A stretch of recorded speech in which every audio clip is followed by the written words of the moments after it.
ఫిబ్రవరి 6 శుక్రవారం శ్రీ విశ్వావసునామ సంవత్సరం ఉత్తరాయణం శిశిర ఋతువు మాఘమాసం పక్షం కృష్ణపక్షం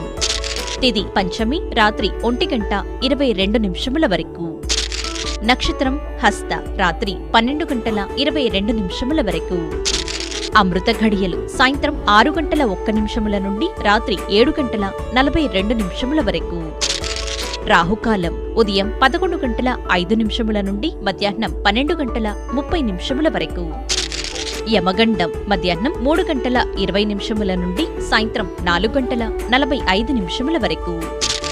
వర్జ్యం ఉదయం 7:51 నుండి 9:33 వరకు దుర్ముహూర్తం మధ్యాహ్నం 12:52 నుండి 1:38 వరకు సూర్యోదయం ఉదయం 6:50 సూర్యాస్తమయం సాయంత్రం 6:10